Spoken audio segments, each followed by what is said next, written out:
કાગડો અને દુષ્ટ સાપ. મારી ચેનલમાં નવા છો તો મારી ચેનલને લાઈક કરો, શેર કરો, સબસ્ક્રાઇબ કરો. ધન્યવાદ. એક વખતે જંગલમાં એક ઝાડ પર કાગડાની જોડી રહેતી હતી. બંને એ ઝાડ પર સુખેથી રહેતા હતા. એક દિવસ તેની ખુશીને સાપ પકડ્યો. ઝાડની નીચે જ્યાં કાગડાઓનો માળો હતો ત્યાં એક ખાડામાં સાપ રહેવા લાગ્યો. જ્યારે પણ કાગડાની જોડી અનાજ લેવા જાય ત્યારે સાપ તેમના ઈંડા ખાઈ લેતો અને જ્યારે તેઓ પાછા ફરે ત્યારે તેમને માળો ખાલી જોવા મળતો, પણ ઈંડા કોણે લીધું તે તેઓ શોધી શક્યા નહીં. ઘણા દિવસો આમ જ વીતી ગયા. એક દિવસ જ્યારે કાગડાની જોડી દાણા ચોંટાડીને વહેલી આવી, ત્યારે તેઓએ જોયું કે તેમના ઈંડાને ખાડામાં રહેતો સાપ ખાઈ રહ્યો છે. આ પછી તેણે ઝાડ પર એક ઊંચી જગ્યા પર સંતાઈને પોતાનો માળો બનાવ્યો. સાપે જોયું કે કાગડાની જોડી અગાઉની જગ્યાએથી નીકળી ગઈ હતી, પરંતુ જેમ જેમ સાંજ પડતી ગઈ તેમ તેમ બંને ઝાડ પર પાછા ફર્યા. આમ ઘણા દિવસો વીતી ગયા. કાગડાના ઈંડામાંથી બાળકો બહાર આવ્યા અને તેઓ મોટા થવા લાગ્યા.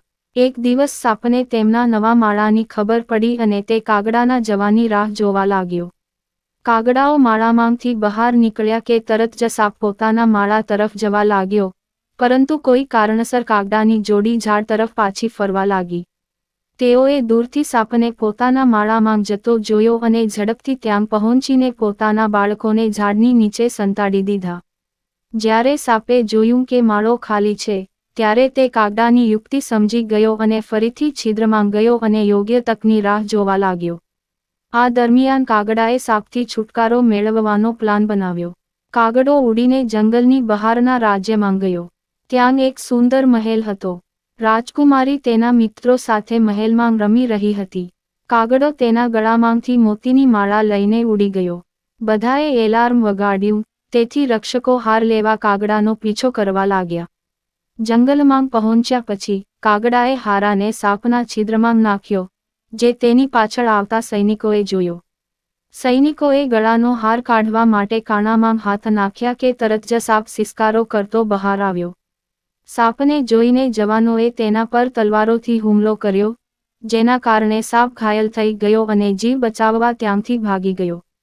સાપ ગયા પછી કાગડો તેના પરિવાર સાથે ખુશીથી રહેવા લાગ્યો.